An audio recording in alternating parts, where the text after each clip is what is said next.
Bonjour et bienvenue, voici notre tour d'horizon économique, géopolitique et boursier. Nous sommes le mardi 25 avril et pour comprendre comment tourne la planète finance, lorsqu'elle détourne son regard de la Corée du Nord, c'est sur la bourse au quotidien et nulle part ailleurs, et l'épisode du jour s'intitulera Macron c'est 1000 fois la mise imbattable. Eh bien, pour illustrer le titre, je me suis livré à un petit calcul assez simple. Imaginons que vous êtes un milliardaire, avec juste un tout petit milliard, et que la répartition de votre patrimoine soit assez classiquement celle d'un milliardaire, c'est-à-dire environ 20% du patrimoine en immobilier, 20 à 25% en actifs obligataires et 60% en actions. Autrement dit, vous avez quelque part 600 millions placés en actions. Vous avez participé à un dîner de levée de fonds d'Emmanuel Macron à New York ou à Londres avec un ticket moyen de 30 000.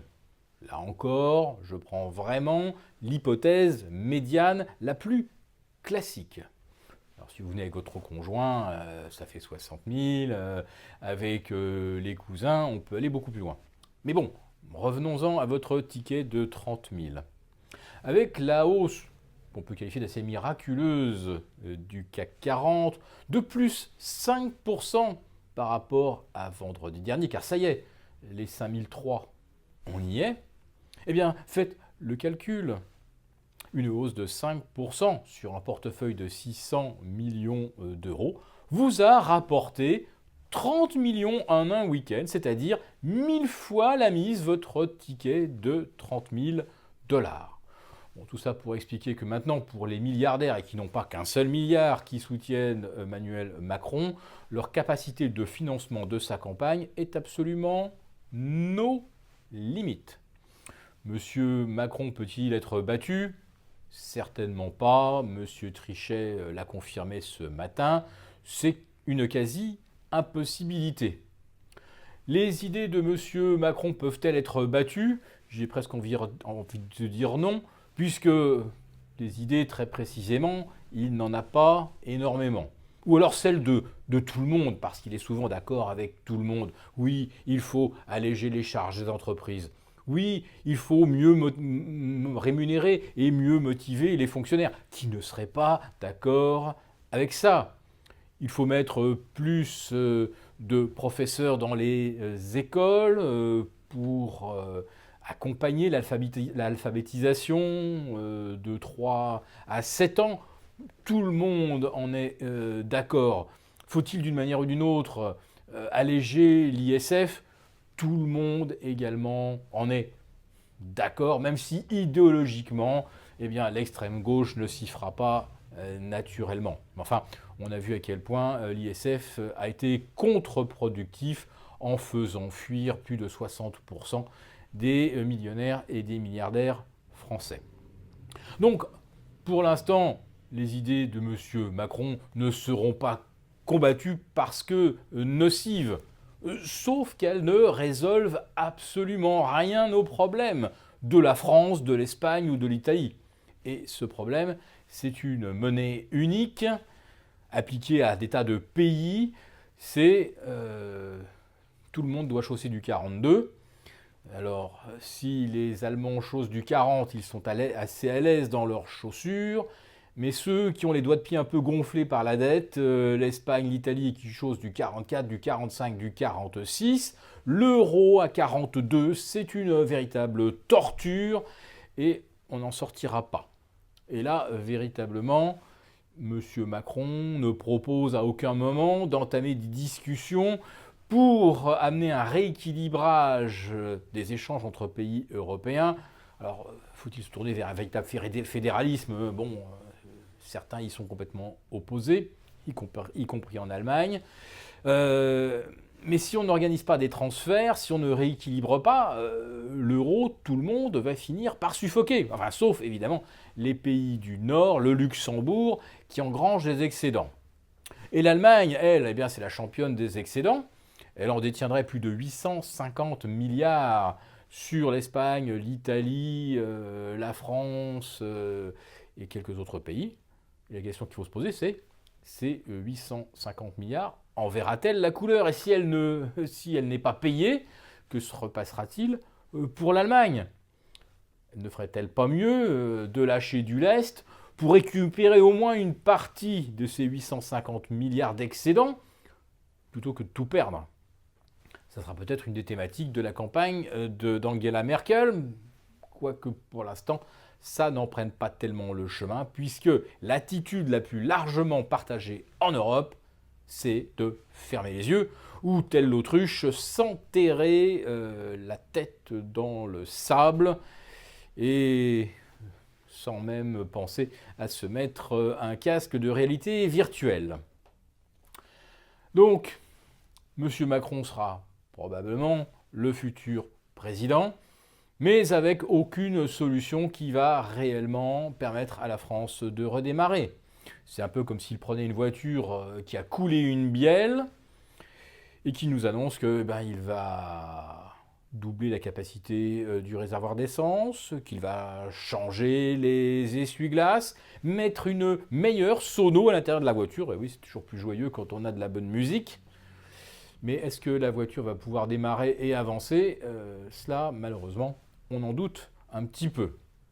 Alors je ne parlerai même pas du programme de son adversaire, puisque rien que de prononcer son nom, c'est enterrer le débat et ne même pas examiner les propositions pour voir si elles font du sens, même si elles sont d'ailleurs partagées par d'autres partis qu'on ne considère même pas comme extrémistes, voire même pas comme eurosceptiques. C'est simplement de se dire comment on peut résoudre le problème de l'euro, et si personne ne s'y attaque, eh bien aucun problème ne sera résolu.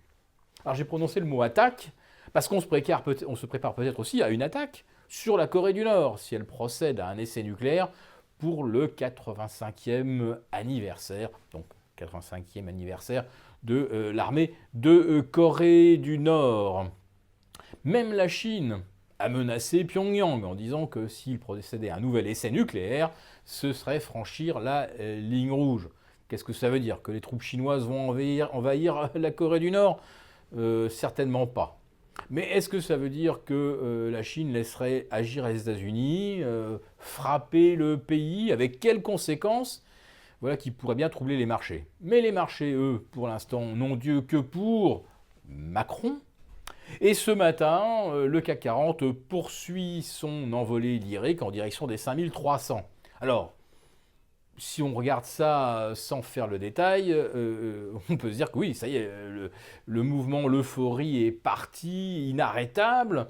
Alors qu'en fait, les 0,3% de gains du CAC 40, la totalité, l'intégralité de ces 0,3%, eh bien, c'est représenté par la hausse de 4,5% de LVMH. Et LVMH, ce n'est pas n'importe quoi, c'est un des 3 titres du CAC 40 qui pèse plus de 100 milliards de capitalisation boursière et maintenant plus de 113 milliards de capitalisation. LVMH est en train de rattraper Sanofi et Total. Et quand un tel titre qui représente 7 ou 8% de la capitalisation du CAC prend 4,5%, eh bien cela fait mécaniquement 0,3 à 0,4% de mieux pour l'indice. Donc nous les avons. En ce qui concerne l'envol de 4% du CAC 40 la veille, nous l'avons dit, il y a eu un phénomène jamais observé, ni depuis 1988 et la création du CAC, ni sur le marché parisien depuis l'après-guerre. C'est-à-dire que partant d'un marché qui n'était pas du tout survendu, où il n'y avait pas réellement, comme nous l'avions expliqué et démontré, de retard à rattraper sur le DAX, puisque le CAC 40 était en avance avec le CAC 40 Global Return, qui était déjà au-delà des 12 500, quand le DAX, lui, péniblement flirtait avec les 12 200.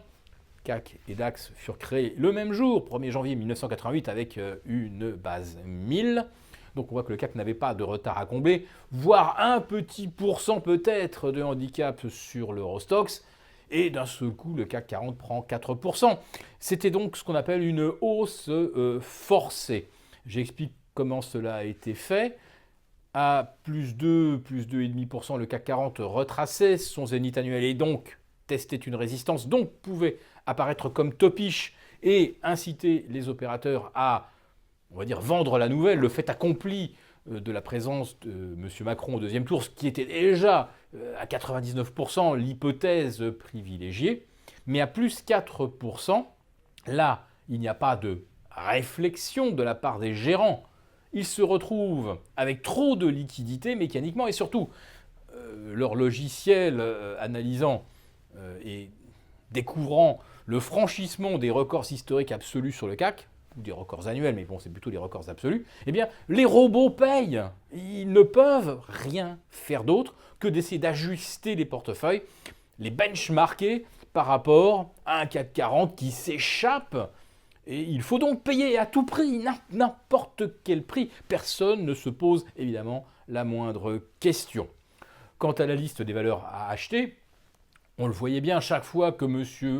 Macron progressait dans les sondages, on voyait immédiatement grimper les valeurs bancaires, le BTP, les valeurs automobiles, en fait les banques et tout ce qui, quelque part, dépend du crédit.